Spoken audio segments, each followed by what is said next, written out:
Daniel 1, você que está aí com a sua Bíblia.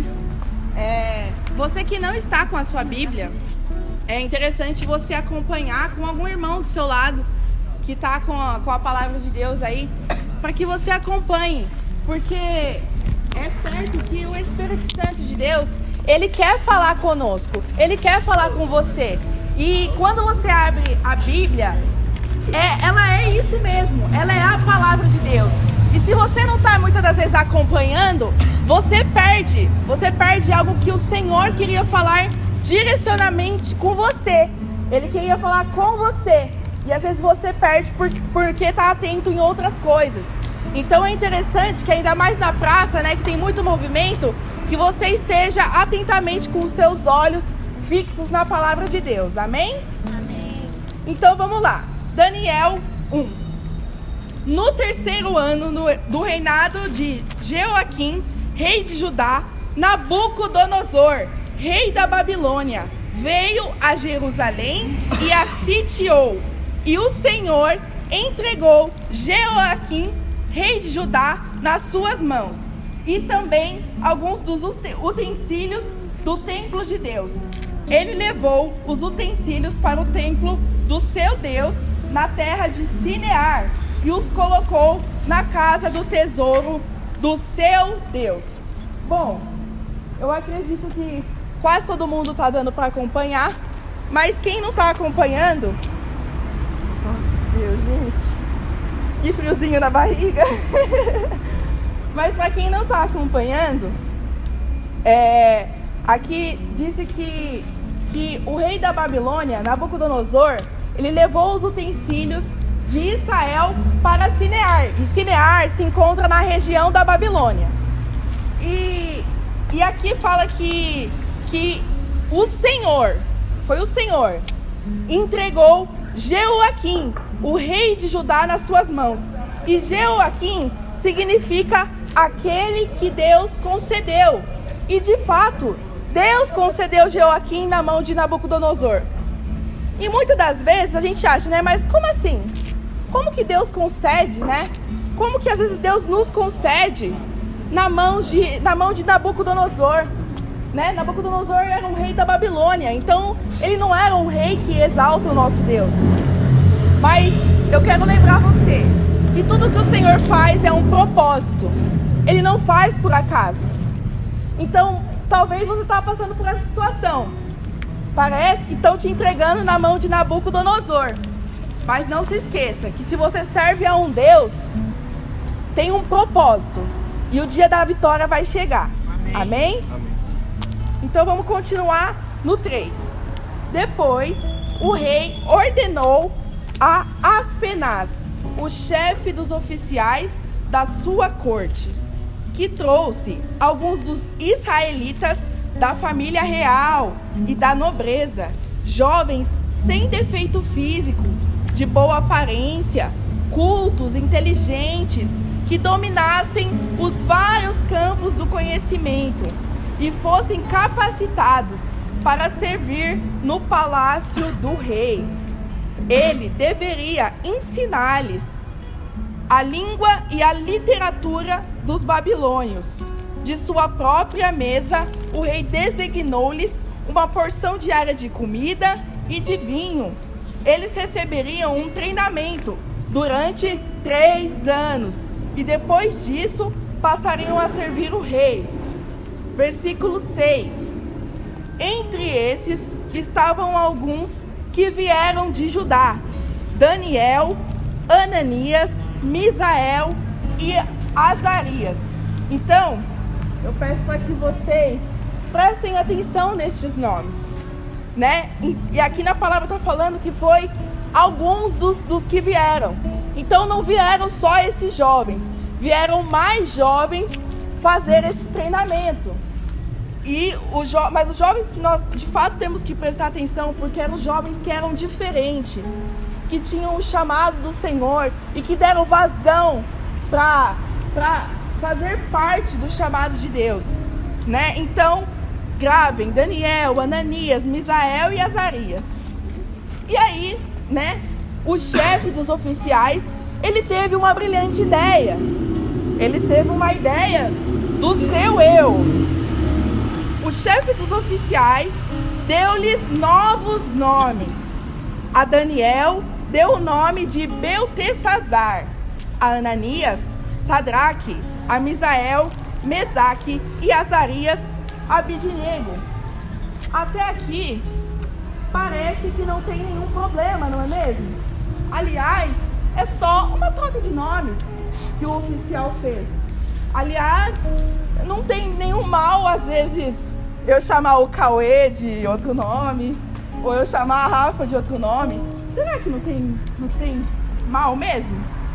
Porque eu vejo hoje em dia que quando alguém te chama pelo nome que não é o seu, você se sente confortável com isso? Eu, pelo menos, não me sinto muito confortável. Alguém vem, Júlia, aí às vezes acontece com a Júlia, né, Gil? Tipo, Júlia. Mas a gente tem um nome e a gente quer ser de fato chamado por ele. Vocês concordam? Amém? E aqui nessa situação parece que se torna um pouco pior o chefe dos oficiais ter trocado o nome deles. Porque, olha, eu vou ler para vocês o significado do nome deles e eu vou ler o significado do nome que eles passaram a ter. Passaram a ter diante dos homens, porque diante do Senhor a tua identidade não pode ser mudada, amém? Glória a Deus. Amém. Então, Daniel significa o Senhor é meu juiz. Eu amo esse nome, eu acho um nome lindo e o significado é mais ainda, porque testifica que o nosso juiz, o Deus que resolve as nossas causas, é só Ele, é o nosso Deus, amém? E Beltesazar, que foi o nome que o oficial colocou nele, significa que o Deus Baal proteja o rei. Olha que forte. Ele tinha o significado, o Senhor é meu juiz. E agora, colocam um nome dele, o qual o significado é que o Deus Baal, um Deus mentiroso, um Deus profano, que ele proteja o rei. Ananias significa Deus misericordioso, graça, compaixão de Deus. E o nome que colocaram a ele, Sadraque, amigo do rei. Até não teria problema ser amigo do rei, mas se fosse amigo do nosso rei, o rei de Israel. Mas não, é amigo deste Deus, deste mesmo Deus Baal, que é profano. Misericórdia, né? Então vamos lá, Misael. Misael significa quem é como Deus. Quem é como o nosso Deus? Não há ninguém como o nosso Deus. Mas no novo significado do nome dele, Mesaque, significa quem é como Aku.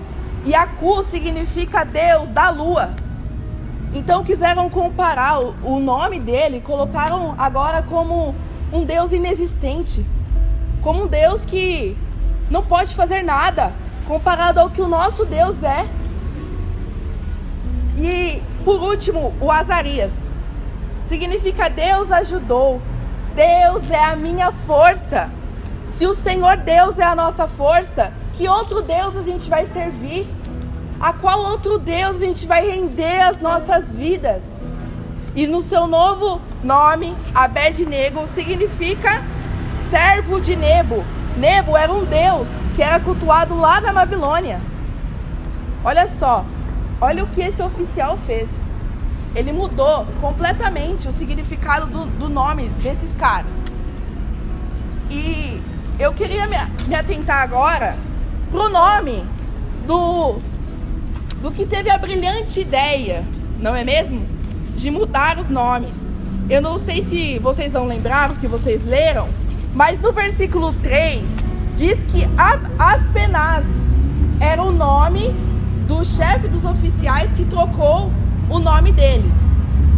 E eu fui pesquisar também o nome de Aspenaz, né, para ver o cara que estava envolvido em tudo isso. E eu vi em uma das traduções, aliás, essa foi a única tradução que eu achei do nome dele, que o nome dele significa focinho de cavalo. Vocês acreditam nisso? Que o nome do cara significa focinho de cavalo? E eu falei, não, Senhor, deve estar errado, porque eu pensei que ia ter um nome filho de Satanás, né? Satanás é que provoca, não sei, eu falei, só pode ter dentro de Satanás nisso. E aí eu descobri que era focinho de cavalo, mas o Senhor ministrou muito no meu coração. Sabe aquela coisa da gente se meter aonde a gente não foi chamado? Da gente fazer a coisa errada que ninguém pediu pra gente? Sabe quando a gente quer porque quer entrar num ministério, porque é a fama do momento? Mas o Senhor, Ele não pediu pra gente entrar. O Senhor não pediu pra gente fazer, mas a gente quer. Sabe quando o Senhor pede pra gente louvar? Mas o Senhor talvez não quer que a gente louve no grupo de louvor. Quando a gente entra num grupo de dança, de teatro, ou talvez qualquer outra coisa, a gente quer fazer, porque aliás está todo mundo fazendo.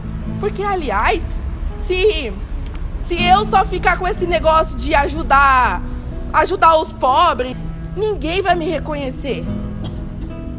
Mas que no nome do Senhor Jesus seja repreendido esse espírito de aspenaz do nosso meio, de querer fazer aquilo que o Senhor não nos pediu para fazer. Porque aqui o rei não tinha mandado ele fazer. O Senhor muito menos, porque ele não tinha relacionamento com o Senhor. Então ele fez porque ele achava, né, que deveria fazer. E tudo que eu, Júlia, humana, pó da terra, acha que eu devo fazer, eu devo lutar contra isso. Porque, como o Nicolas citou, se não sou eu que vivo, mas é Cristo que vive em mim, eu não tenho que fazer o que eu acho conveniente, bom ou não. Eu tenho que fazer o que Cristo me manda fazer, amém? Então vamos continuar a partir do 8. Daniel, contudo, decidiu não se tornar impuro com a comida e com o vinho do rei, e pediu ao chefe dos oficiais permissão para se abster deles. E Deus fez com que o homem fosse bondoso para com Daniel e tivesse simpatia por ele. Esse versículo 9 eu acho muito legal, porque ele faz questão de falar: e Deus fez com que o homem tivesse bondade.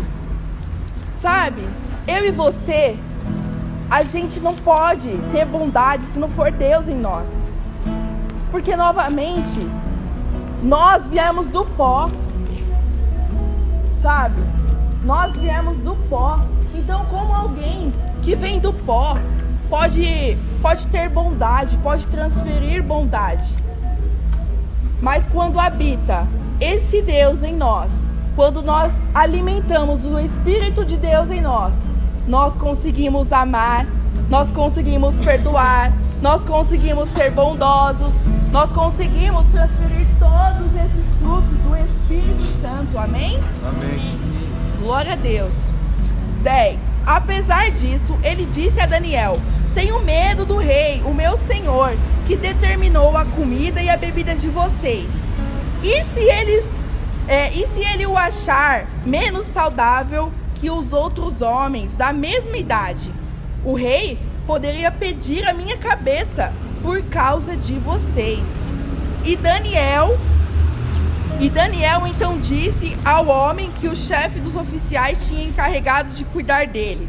Então já não era aqui mais o mesmo homem que estava cuidando deles, não é? Era um homem que o chefe dos oficiais havia pedido para cuidar deles. E aqui está dizendo: tinha encarregado de cuidar dele, de Ananias, de Misael e de Azarias. Vocês perceberam? Perceberam que aqui ele nem citou o novo nome deles. Por quê? Porque diante do Senhor eles continuavam com o mesmo nome. Porque o que os homens mudam não foi o que Deus mudou. Então, entre o que o homem mudou e o que Deus não mudou, a gente fica com o que Deus não mudou. Porque a palavra de Deus é a palavra válida. A palavra de Deus, ela é a primeira e ela é a última. Amém? Amém. Glória a Deus. Então, vamos lá. No 12. Peço-lhe que faça uma experiência com os seus servos durante 10 dias. Não nos dê nada além de vegetais para comer e água para beber. Depois, compare a nossa aparência com a dos jovens que comem a comida do rei. Trate dos teus servos de acordo com o que você concluir. Ele concordou e fez a experiência com eles durante 10 dias. Passado os 10 dias, eles pareciam mais saudáveis e mais fortes do que todos os jovens que comiam a comida da mesa do rei. Assim, o empregado tirou a comida especial e o vinho que havia sido designados a um lugar e, em lugar disso, dava os vegetais. 17.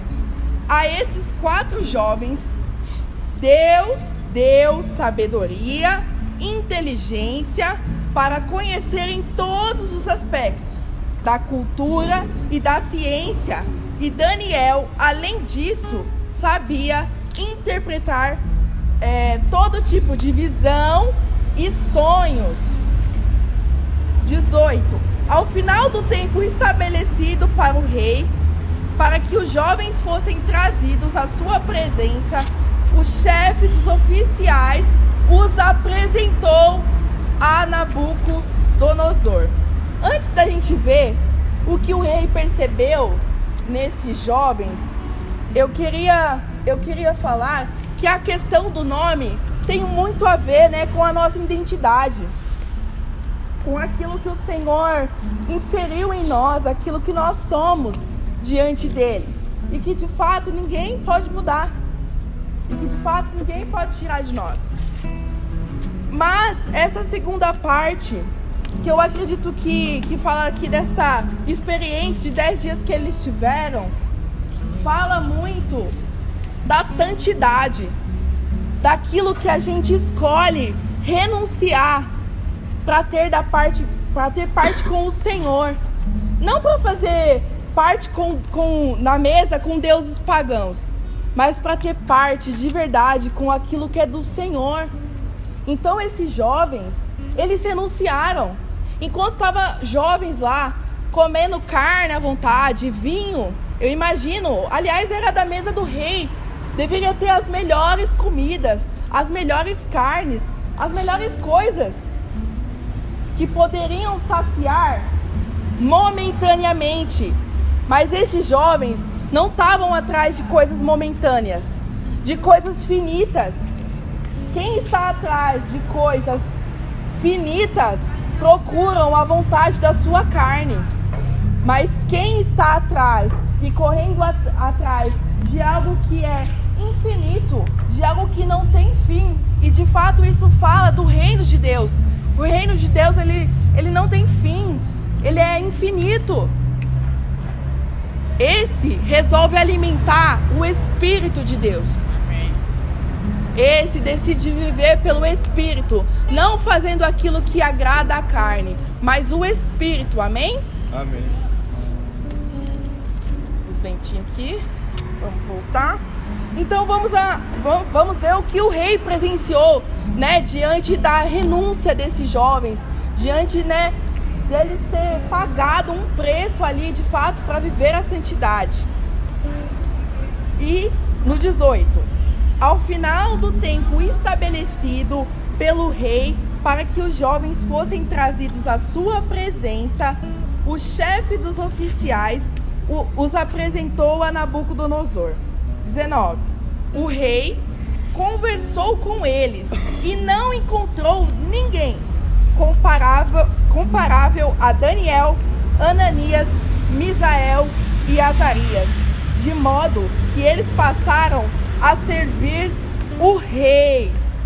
O rei lhes fez perguntas sobre todos os assuntos que exigiam sabedoria e conhecimento, e descobriu que eram 10 vezes mais sábios que todos os magos e encantadores de todo o seu reino. Daniel permaneceu ali até o primeiro ano do rei Ciro. O 20 me chama muita atenção. Porque, eu não sei se vocês perceberam, mas o mesmo número de dias no qual eles se sacrificaram para a santidade, foi o mesmo número de dias que eles foram reconhecidos em grande conhecimento. Então eu acredito que trazendo para nós é exatamente isso, sabe? Para cada dia que a gente renuncia à nossa carne, a gente morre para as nossas vontades, a gente diz não às tentações, a gente vence com a palavra de Deus, sabe? Para cada dia desse, haverá o dia que o Senhor há de honrar e a gente há de participar da glória juntamente com Ele, amém? Então, sabe, isso é muito forte. Não se arrependa das suas renúncias, não se arrependa, ainda que amigos tirem chacota, ainda que amigos dizem que não tá valendo a pena, talvez é a sua família, tá falando, mas você não para de se envolver com as coisas da igreja, desista, pare, não pare, porque talvez o seu reconhecimento não vai ser como o deles, diante de homens, mas certamente o seu reconhecimento vai vir do Senhor, amém? Glória a Deus. Então, no versículo 2, vocês vão ver que tem o sonho agora de Nabucodonosor. O nome, né? Vocês vão ver que tem o sonho dele. E eu acho muito interessante vocês pegarem e vocês lerem na casa de vocês. Porque, novamente, o Senhor mostra que não há outro como Ele. Onde magos, sabe, todos se juntaram para tentar interpretar o sonho do rei. E ninguém conseguiu. Somente Daniel e seus amigos. Porque novamente testifica no capítulo 2 que não há outro Deus como o nosso Deus. Não há outro Deus como o Deus que fez o céu, a terra, o mar, a lua e as estrelas. Não há. Amém? Você pode glorificar o nome do Senhor Deus? Amém. Sabe?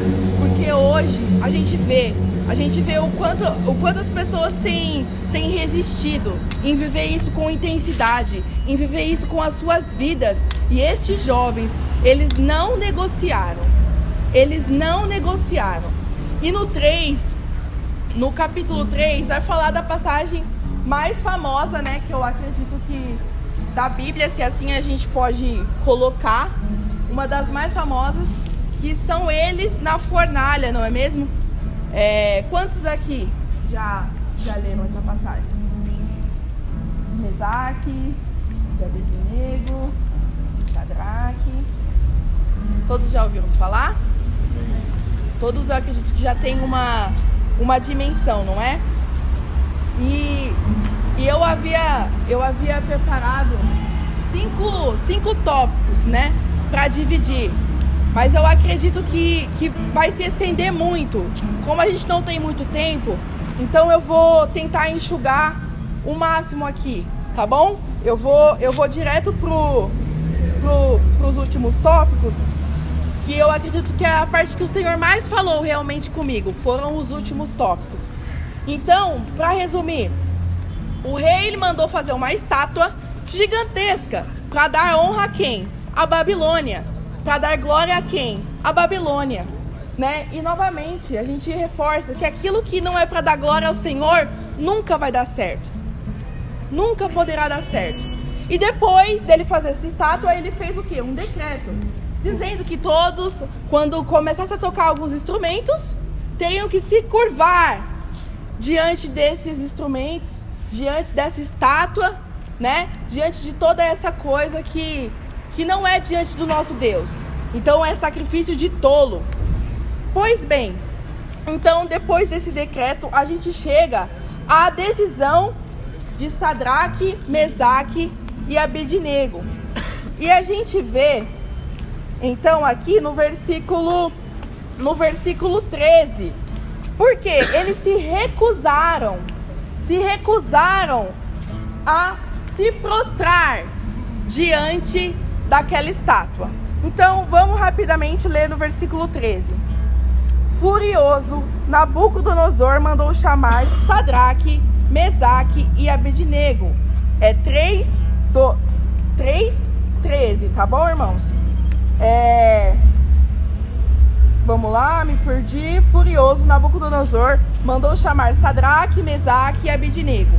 E assim que eles foram conduzidos à presença do rei, Nabucodonosor lhes disse: é verdade, Sadraque, Mesaque e Abednego, que vocês não prestam culto aos meus deuses, nem adoram a imagem de ouro que eu mandei erguer. Pois agora, quando vocês ouvirem o som da trombeta, do pífaro, da citara, da harpa, do saltério, da flauta dupla e toda espécie de música, se vocês não se dispuserem a prostrar-se em terra e adorar-se, mas se não adorarem, serão imediatamente atirados na fornalha em chamas. Sabe? Eles comprovavam que a identidade deles não estava em negociação.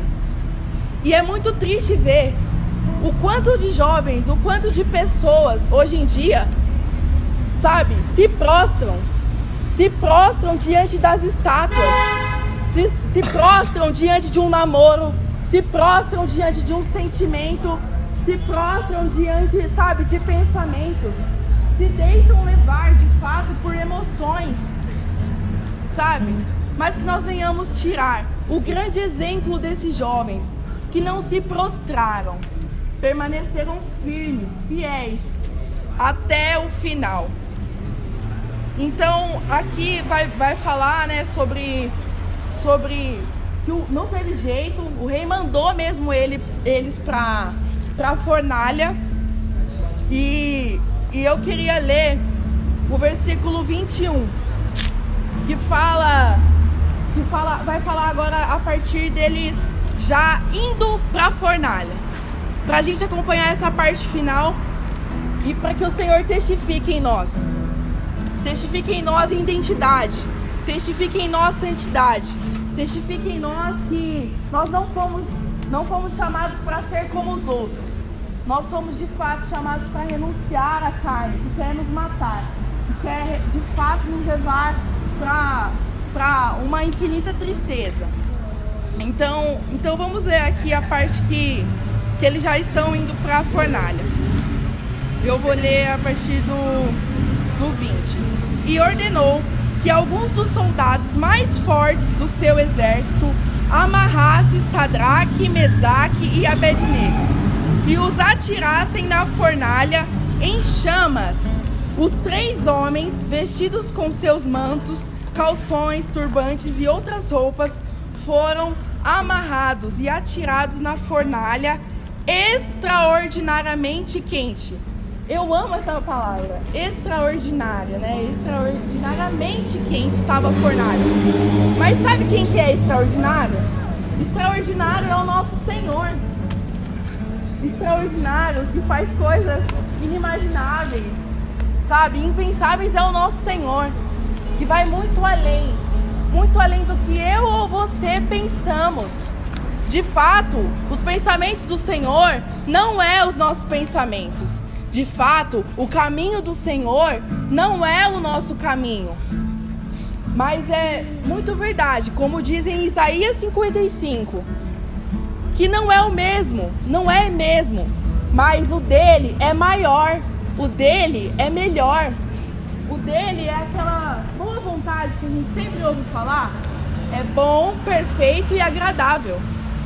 Então, sabe, não dá para comparar.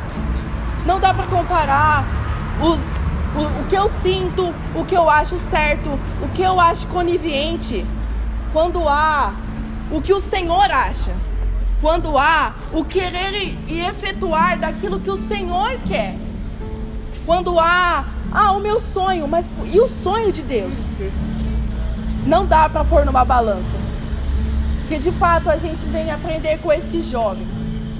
Eles negociaram, não tinha negócio com eles. Eles colocaram a vida deles. Se preciso for, eu coloco a minha vida. Mas eu quero permanecer com o que o Senhor diz para mim. Amém? Amém? E aqui então a gente vê no versículo 24. Mas logo depois, o rei Nabucodonosor, alarmado, levantou-se e perguntou aos conselheiros: não foram 3 os homens amarrados que nós atiramos no fogo? Eles responderam: sim, ó rei. O rei exclamou: olhem, estou vendo 4 homens desamarrados e ilesos andando pelo fogo, e o quarto se parece com um filho dos deuses. Nabucodonosor estava certo numa coisa: realmente ele estava vendo 4 homens, e realmente eles estavam ilesos andando pelo fogo.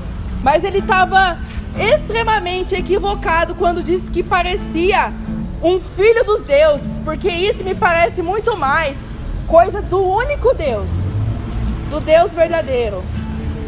Isso era coisa do nosso Deus, gente.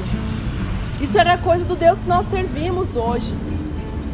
E sabe, aqui mais pra frente vai falar que Nabucodonosor e todos aqueles que Nabucodonosor tinham convidados para outrora ver uma imagem, uma estátua, agora eles estavam vendo o Senhor operando. Eles estavam vendo o Deus de verdade, livrando aqueles jovens, livrando da morte, porque é o nosso Deus. É o nosso Deus que faz essas coisas. É o nosso Deus que de fato mostra quem é a verdade, quem é a vida. Ele é o único que pode fazer isso. Então, eu queria pedir para que vocês se colocassem de pé, por favor.